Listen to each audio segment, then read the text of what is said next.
Item 7, which is local board input, and we have two requests from Lotu Fuli, the chair of the Otara Papatoetoe local board, and from Lamonga Lydia Sosine, the chair of the Mangere Otahuhu local board. Can I suggest that we have both chairs up together, if because it's the same topic. It's in relation to the representation review. So I think if the chairs have no objection to that, we'll take you together. Oh, and Nick Bakelich, welcome to member Bakelich as well. Lotu, would you like to lead off today? Thank you.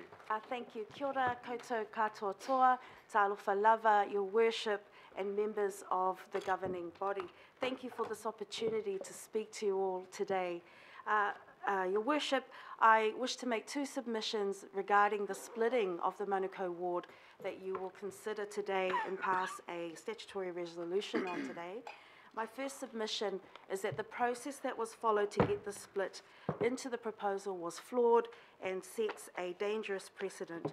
The lack of consultation and or the misrepresentation that the boards were consulted opens up the process to claims of procedural unfairness. My second submission, Your Worship, is that the Manukau ward currently fulfills all of the statutory requirements under the Local Electoral Act of 2001, and therefore there is no legitimate justification for the proposed split under the Act. I'll speak to my first submission first, Your Worship. That is, our local board unanimously wants to convey our deep dismay and displeasure at the way that this has all come about. In December of 2017, this governing body approved the process for the consultation and for conducting the review of representation arrangements. The first step in that process, and I quote, is that the Joint Governance Working Party will develop Auckland Council's initial review of representation arrangements and present it to local boards and the governing body for comments before the governing body makes the statutory resolution for public notifications for submission. Your Worship and members of the governing body, our local board had a legitimate expectation that we would be consulted on any changes to the proposals that were put before us on topics that would impact on us. Your Worship, the Working Party did their due diligence. They developed and considered and presented a very good proposal, and all of the boards had an opportunity to consider those. Our local board certainly did. We had workshops, we sought advice from our officers, we went out and talked to our constituents, and then on the 15th of May 2018, as a board, we passed a resolution to give our formal feedback. However, the report that was given to the board and the report that we considered as a board did not mention the splitting of the Manukau ward. The only mention of the splitting of the Manukau ward was in paragraph 47, a 3-sentence paragraph that said that the Working Party considered the split but recommended no change to the current ward arrangements. Your Worship and members of the governing body, I submit that that is not a good process to follow. Putting it in after the boards have given formal feedback is not a good process to follow. It may not reach the threshold of what's considered a breach of process, but certainly if you put yourselves in our shoes, if this was happening to your ward, if a change in the name or a change in the boundaries or a split of the ward was proposed after your local boards had given formal feedback, and before they were given any opportunity to give more feedback on any change of position, how would you feel if that had happened to your local boards? I hope, members of the governing body, that you understand our board's position and why we are so unhappy with the process that's taken place. Our local board was asked to endorse the general approach to not make significant changes. What's before you today is a significant change of the position that was reported and that the board gave feedback on. And so I'm asking you to consider that when you make your decision and determination today. I'll speak to my second submission now, and that's that the Manukau ward, in its current form, fulfills all of the statutory requirements under the Act, and therefore there's no legal justification for the split. The first statutory requirement is under Section 19, capital T. That's the requirement for effective representation. And I want to point out the very mandatory language used in the statute. It says, in determining the matters, such as this, the territorial authority or the governing body of Auckland Council must ensure that the election of members will provide effective representation of communities of interest within the district. The report that was given to the boards included in it a good explanation of what the concept of effective representation of communities of interest is. And it gave the example, when you have a single electorate or a ward that has two very different communities of interest, two identifiably different communities of interest, the risk is when there are two elected representatives, those two representatives might be elected by only one of those different communities of interest. The effect of that is that the other community of interest does not then get effective representation. The report further goes on to suggest the solution to that is to split the ward. I agree. If you have a situation where you've got a ward with two very different communities of interest, under the legislation, you should consider splitting it. But members of the governing body and your worship, I submit that Manukau does not fit that description. Manukau is not a ward of two different, identifiably different or distinct communities of interest. In fact, we are very, very similar. In terms of our demographics, Mangele o Tahuhu is the youngest in the country, the youngest age composition, o Tarapapatoi, the second youngest age composition in the country. In terms of ethnicity, Mangere o Tahuhu and o Tarapapatoetoi have around 80% non-European Pākehā communities in our ward, in our local board boundaries. In terms of our issues around deprivation, very similar. Even where we work, thousands of our residents, o Tarapapatoi and Mangere o Tahuhu, work at the airport precinct, or work at Middlemore Hospital, one of our biggest employers, or work at Manukau Central. Our youth study at AUT in Manukau, MIT in Manukau, and Te Wānanga o Aotearoa in Mangere. Our places of worship are similar, our values, our belief systems are similar. I submit Manukau Ward is one community of interest. Therefore, under the Act, when you've got two elected representatives, no matter who they are, those elected representatives provide effective representation of our one community of interest. So we fulfill that statutory requirement quite well. And I don't think anyone can argue that our two current representatives represent the whole of the Manukau ward. They provide effective representation for our one community of interest. Your worship and members of the governing body, the second requirement under the Act, under Section 19, capital V, is for fair representation. That's to do with the ratio of population to elected members and the allowance of 10%, up to 10% variance. In the report, that was acknowledged as being met by the current arrangements in Manukau. So there's no issue there. If you look at the mandatory language used in the Act, what that means is that those are the only two mandatory considerations for this governing body. Those are the only things that you must take into account. The requirement for effective representation, the requirement for fair representation. I do want to acknowledge that there are other people who've offered up other reasons for splitting the ward. Councillor Filipaina, as well as other members of the governing body, and even officers from Auckland Council in the report given to the governing body at the workshop in June 2018. Some of those reasons are that it'll make it smaller, more focused area for constituency work. Voters only have to decide on one member, like Parliament. It'll be an easier workload for the councillors, and each ward would be aligned to a local board. However, none of these reasons are mentioned in the Act. In terms of administrative law, we call those irrelevant considerations.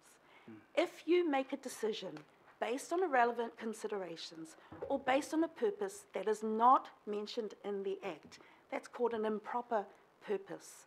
And what that does, it opens up your decision, if you make it based on these things, is what I'm saying. I'm not saying you will, but if you make a decision based on those reasons, then what it does is that it opens up your decision to judicial review under the heading of illegality, because the decision will have been made on reasons or on purposes outside of the Act, not included in the Act.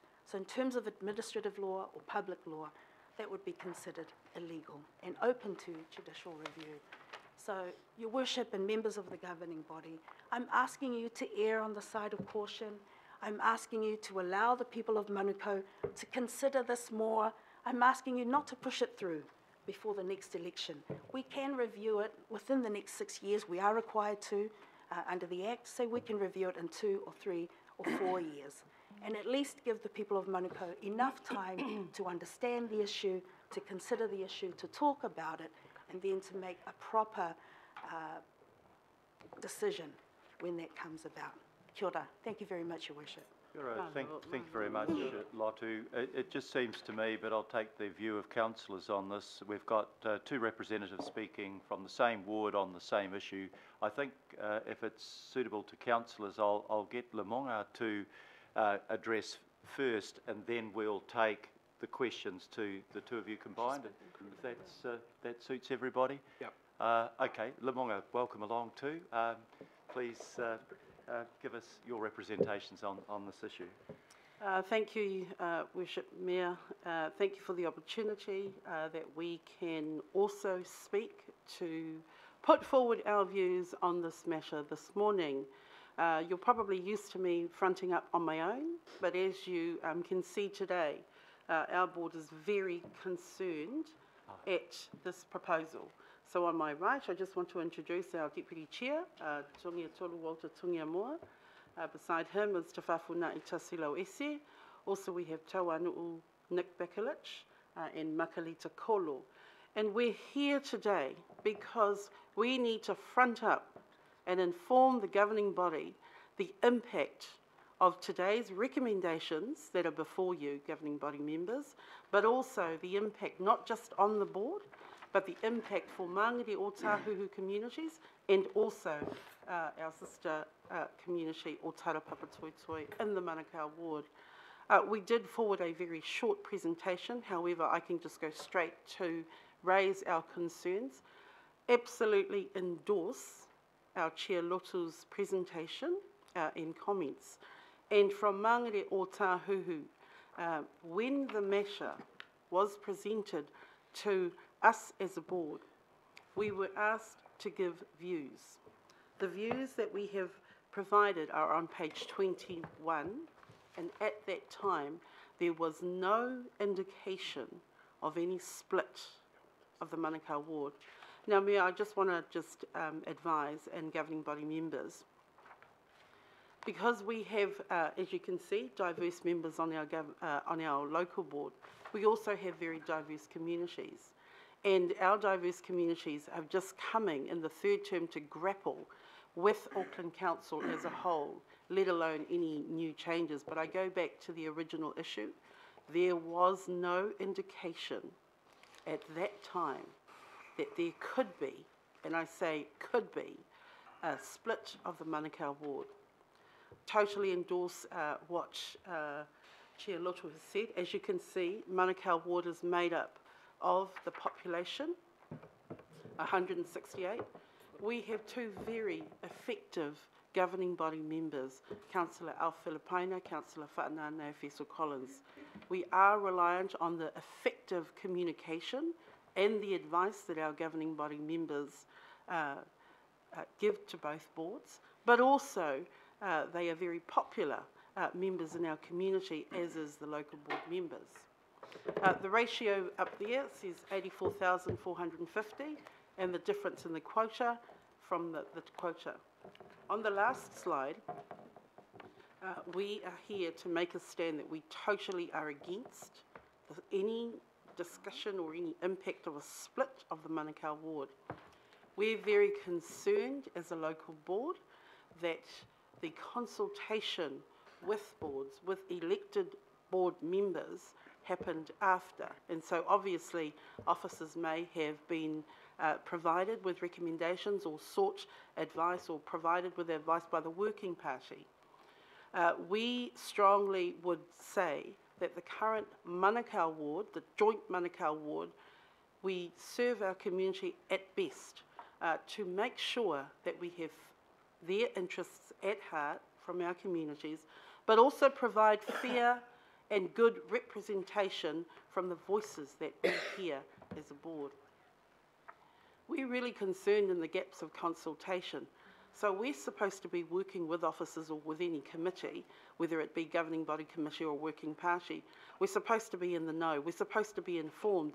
So how were these recommendations, how did they come about? I have read the report, and thank you for the report, but really concerned that the voices of the local board members in this instant just haven't been heard. So, Mayor, I asked the question about the consultation. As you can appreciate, our governing body members did have discussions with both boards, provided us with some information.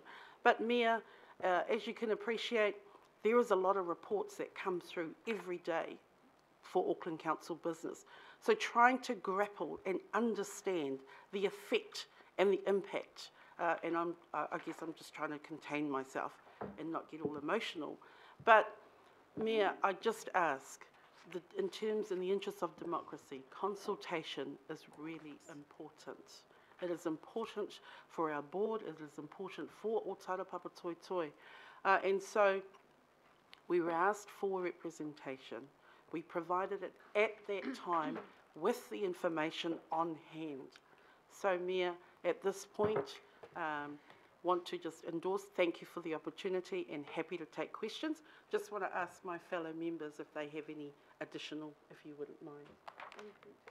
Well, welcome to the other members of the board. I glanced down, I glanced up, and there were several more members than I had anticipated. If there's any comment that you want to make, or maybe in response to questions. Walter. Thank you, Worship Mayor. Just a question in regards to the issue. I guess just to clarify, our community is starting to murmur a bit, but we don't really and appreciate the report on media. But I guess the question is putting out there, Mayor, at what point or what report has been we received from our boards to indicate to us the direction of that split, if I may be frank, whether it be a disadvantage of where we are as a group at the moment. Is there an indication of the performance of our board to indicate such a move to split? Thank you. None. No, there's none. Very much. Look, I'll now open it up to questions from councillors. This, of course, is item 10 on our agenda today, so the substantive debate will take place there, but this is a chance for any councillors to ask the chairs and members of the local boards concerned any questions arising out of their submissions. Councillor Sayers. Thank you, Your Worship. Just one question, perhaps directed to each chair, and that's just thank you for your presentations. They're really important, and I think very clear and well articulated. Are both local boards united in the positions that you've indicated today? On behalf of the Ōtara Papatoetoe local board, we're not completely united, but that's partly because we haven't had a really good opportunity to consider it. As I said, currently 4 members are opposed. I'm vehemently opposed to the split. 2 members would rather remain neutral because they don't want to cause any injury to Councillor Filipaina. They have a good relationship with him, so they prefer to be neutral. And 1 member has not told us how she feels about it. But certainly, I would say that our board requires more time to consider this issue and to talk it over with our constituents as well. Okay, thank you. Councillor Daniel Newman. I think that it's just the second chair was going to answer. If I Oh, could oh, just... sorry. that's all right. Yeah, Thank you. Lydia, I didn't mean to cut you off No at all. problem. My apologies. Thank you, Councillor Sayers. We are united. Our concern is that we haven't actually had time to flesh this out.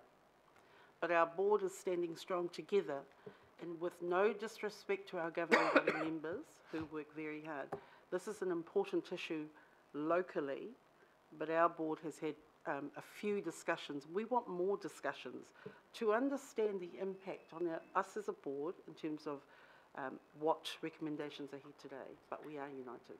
Thank you. Thank you. Thank you very much, Lydia. Councillor Newman. Thank you. My question to the two chairs of the local boards, to avert the risk that the governing body is in high dudgeon with the local boards in relation to this matter, if we were to consult on a proposition, a starting proposition of no change to the Manukau ward boundaries, would that address your situation, understanding that the public consultation process to follow does not prevent submissions in favour of a split ward option or other proposed changes to your ward boundaries? Would that address your situation? I can just comment. I'll comment first on that. We have an issue around effective consultation anyway. Our two local boards, if you look back at all the statistics for all the plans, including the 10-year budget that's just occurred, our two local boards always come back with the lowest number of people who engage. The system is not completely geared to favour groups, demographics that are young, that are ethnically diverse, that speak English as a second language, etc., etc. And so allowing for 4 weeks or 5 weeks of consultation is going to be a tick box exercise. Whether it's framed in one way or the other, that's going to be the case, I believe. Yes, that's probably a more preferable stance to have that, rather than, you know, the other side saying we will split because you're proposing no change, and then if you get no submissions, it just means, you know, that's just what that means, and then there'll be no change to the status quo, which is preferable. But I do want members of the governing body to understand that just saying, oh, well, it's going to go out for public consultation has a completely different meaning for our two local boards. And in effect, when you're not putting any marketing behind that like we did for the 10-year budget, when you're not going out and actively trying to engage with communities that are traditionally hard to reach, it's just a tick box exercise. It's just using the system against our two local boards who traditionally don't engage with council. Thanks, Lydia? Councillor Newman. So just quickly, would endorse Chair Lutta's comments. We do have a concern in terms of the consultation, what that actually means. But let me just ask, what is the question that is being asked to our community? So if we don't understand it as a local board in terms of impacts, so the question you ask is if it halted action, if the Act allows it, and going out to public consultation, I would be asking, so what is the question to the public in our community, and how will they understand how to answer? And in our local board, pretty much like OP, social media, on our social media page. Now, all of that effective communication in terms of asking our community a question and getting responses, that's not entered into Auckland Council's consideration and data. I mean, it's a signal, it's an indication. So I hope, I'm sorry, you've asked two questions and I've sort of given you a sort of response. I sort of get the idea that they sort of prefer the proposition being a no change at this point, but yeah, I accept that there are questions around the process of consultation moving forward. Thank you. Thank you. Councillor John Watson. Thank you, Mr Mayor, and thank you for a very compelling presentation. I understand your points about the procedural shortcomings. Hard to argue against that. On a more pragmatic level, I think of say, my own ward, where the understandings of wards and local boards can be blurred, to say the least. I just wonder what you would think the effect would be on your communities as a whole of a very significant change. Just when after, what, say, 9 years, where there's maybe some elementary understanding starting to come through, which is a trend in some wards, what do you think a change of this significance would do just to the understanding of who's representing whom, and building on what education and information has already been established over the last near decade? Thank you. Thank you for the question. It's a pretty complex question, and I don't pretend to be an expert in knowing how to answer that, because, as I said, we haven't really had a good opportunity to consider it. But one of the issues that has come up in this very short time is around the identity of Manukau. Manukau went from being a city to being a ward to now, if we do away with the Manukau ward, to being only really a shopping centre. And we have a strong affiliation to Manukau as part of our identity. If you do away with Manukau in the local government map, if it's no longer a ward, doesn't have a place on our local government landscape, you're doing away with that political acknowledgement of Manukau and its existence.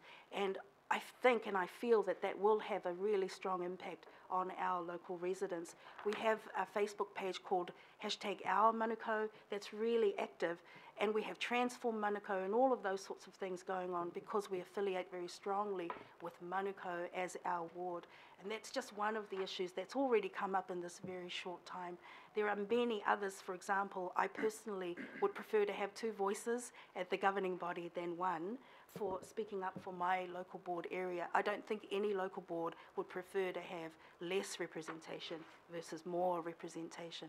So that's just another issue that I have, and I am not sure if people in my local board have quite been able to grapple with that as a change in terms of their representation.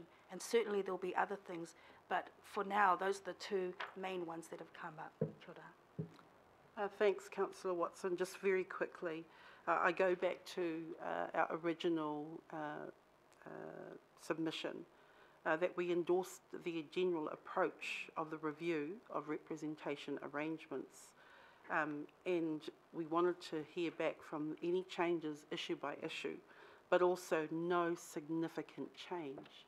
I don't know how to stress significant change anymore in terms of our community. So we, in Mangere Otahu, we have communities of interest, our youth, our diverse population, our seniors, like any other local board. And would endorse what Chair Loto's saying in terms of our youth. You know, there's a lot of discussion around this table regarding the youth of Auckland. Certainly in the south side, our youth want to have make their submissions on any changes within Auckland Council. But I go back to they're trying to understand the representation. So yes, they get it that we've got 2 governing body members, very active, very Pacific looking Māori, that really can relate to our communities of interest. We don't want any less, so we want to stay together because of the similarities and the uniqueness.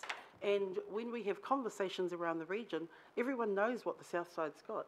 May not have a lot of money, but it's got a lot of heart and soul. So I leave that with you. Thank you very much. Councillor Linda Cooper. Thank you, and thanks for coming in. And because I know it's a long trip in, and probably some of you have had to give up work today for this time. I've just got a couple of questions, if you'll bear with. So one is, you've talked about the similarity of demographics in the 2 local boards. So my question is, I'm sort of wondering what your concerns are. If the demographics are so similar, is there a concern that you might get one of your, if it was split, a councillor that didn't represent that demographic? Is that the concern? So if I can just, so I am approaching it from that administrative law position, that currently what's required under the law is that communities of interest have effective representation.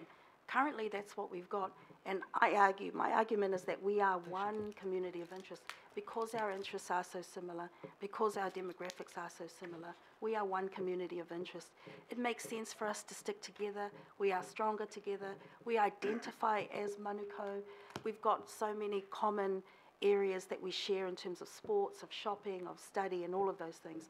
And so it makes no sense at all. It makes no legal sense under the Act to split the ward. The only reason why you should split a ward that has two representatives is if there are two identifiably different and distinct communities of interest within that ward, because then one of those groups may not get effective representation. What we've got now is effective So representation. that didn't really answer my question, but the other one is, I was concerned about you saying that this will affect your local boards, because, I mean, this is not about local boards, this is about ward, the numbers that we have to be within that 10% plus or minus. And in terms of that, councillors don't have any vote or influence over local board delegation decisions. That's absolutely yours, rightly.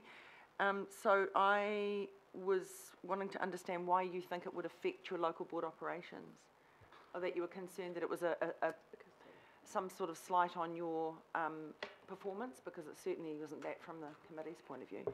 Thanks for the question, Councillor Cooper, and I hope I can answer you. When we had the information given to us, presented to us, and we made this submission, so we understood at that time that this proposal is looking at those representation arrangements. We prefer to have two governing body members in the Manukau ward as opposed to the split. It strengthens our voice. Okay. I just want to echo what Chair Lotu was saying. And the other question is, if you'll indulge me, Mr. Chair, is around the fact that if this goes ahead, it will go to public consultation. Are you, is what you're saying is that you don't think the public will respond when they get that opportunity, and that yeah, I mean, I'm a bit concerned that if it doesn't go out to public, people don't get an opportunity, but are you saying that your community isn't able or capable? That's kind of what I'm hearing. All the evidence shows us, you can look at every local board plan, every 10-year plan, every long-term plan that's gone out for consultation. Our two local board areas always have the two bottom numbers in terms of people who engage with our consultation process. Part of that is because of a lot of factors in the way that we engage, and I mean, I want to acknowledge that we are doing much better, but if you look at the 10-year budget, we increased our engagement by around 300 to 500%, each of our local boards, and we mirror each other in that sense, but we were still at the bottom. We were still the two lowest, and that was because there was a lot of money, a lot of marketing that went behind the 10-year budget. For this, there will be no marketing, as far as I'm aware. There will be no money. There will be no Have Your Say events for youth, for Pacific, for ethnic communities. So the chance that you're going to get the same sort of engagement is much, much lower. And I think that what you'll get, in fact, is just a token exercise where you say, let's go out for public notification. We've met the requirements under the Act, but actually people won't engage and won't consult. And all I'm saying is, why push this through before the next election? Why don't we leave it for 2 or 3 years? We must review it anyway within 6 years. We can do it then, but we can start the conversations around the issues being raised around whether to split or not now, so that people have enough time to mull it over, understand it, and understand the ramifications. Whawhatai lava. Mr. Chair, just in terms of, I hope that Chair Northey, who chaired the Governance Review Committee, gets a chance to respond, because it does sort of leave a bad taste in some ways that there was some sort of malice aforethought from the Governance Committee, which there wasn't. So I just hope that you'll allow him to do that. Thank you.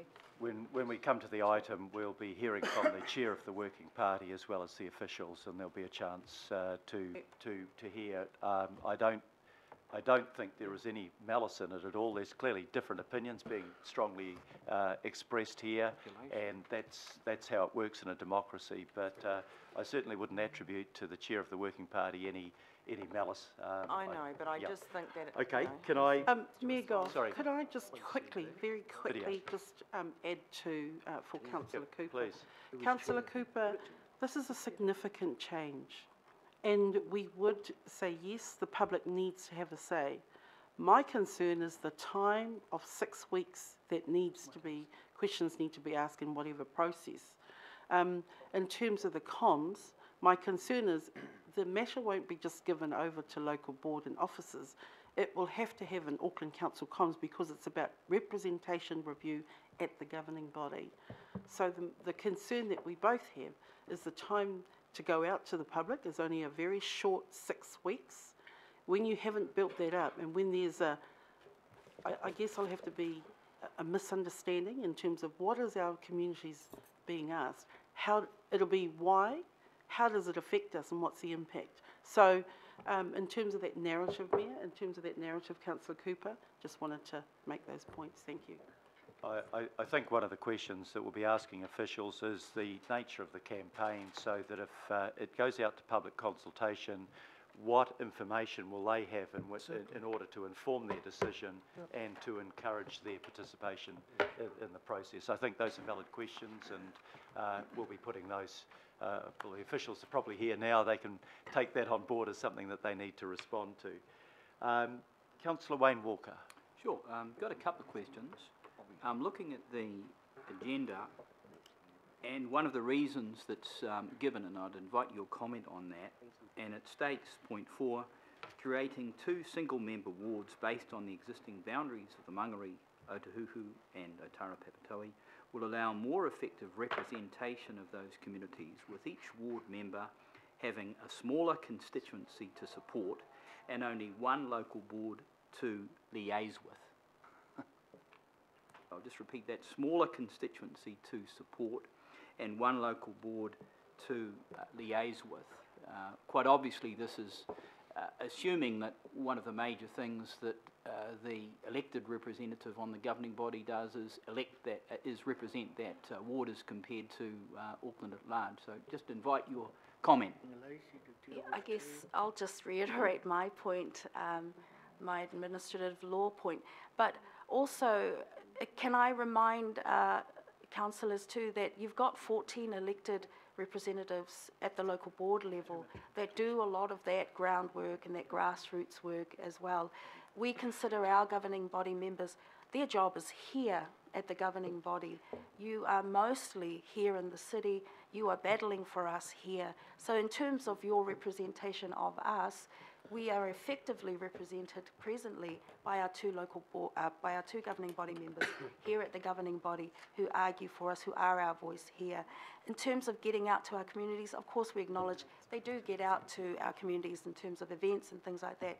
But it's the local board, with all due respect, it's the local board members, the 14 elected local board members who do a lot of that footwork out in our communities, and we expect our governing body members to speak up for us here at the governing body table, mostly in terms of the job that they do. There are 2 members, so despite the size of our ward, the 2 members share that job, and we acknowledge that they both do a very good job. They're not, you know, there's nothing wanting in the job that they currently do. You know, in layman's terms, it ain't fixed, so why fix it? It ain't broken, so why fix it? Sorry, English my second language, you know. I know it in Samoan. It ain't broken, so why fix it? That's basically what I'm saying. So what I'm hearing is the present arrangement may be more efficient and effective than a change. Yes. Okay, got that. The other question I just put to you goes to community of interest. You mentioned a number of things. I'd invite your comment around communities of interest that go to transport, civic presence, particularly what has been the historical situation, and also things like the Southern Initiative that I'm assuming run over both local boards, but go to Manukau as a whole. Thanks for the question, Councillor Walker. In terms of the communities of interest, so you've heard us both talk about in Mangere, Otahu, Otara Papatoetoe, the similarities. And so both of our, the current arrangement, both of our governing board members are well versed in that. We feel that that is a strength in terms of understanding the communities of interest. So yes, the proposal says the split would give the governing body member one local board to focus on. However, we, at this point in time, we are saying that the current arrangement suits our local board in terms of the communities of interest. And you can mention a number of things. I might just make a comment on TSI because you brought that up specifically. So TSI is based in Manukau, but it does work across the whole of the south. So it does work across Māngere Otahu or Tarapapa Toitoi as a ward, but it includes also the Manurewa ward and Papakura and out to Franklin. But I would say a lot of the work that they do concentrates very strongly in the Manukau ward because they engage with the Auckland Airport precinct in terms of getting trades training that they're doing a lot of work in, procurement, social procurement as well. Those things, in terms of our two boards, those are high interest for both of our two boards because we have very similar demographics. Transport, you'll know, our two local boards have the lowest uptake of public transport. These are the similar issues that we face, and I feel together as a ward, we're able to address those issues better.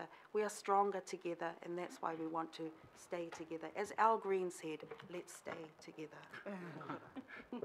Thank you. The last question I've got listed waiting to speak is Councillor Chris Fletcher.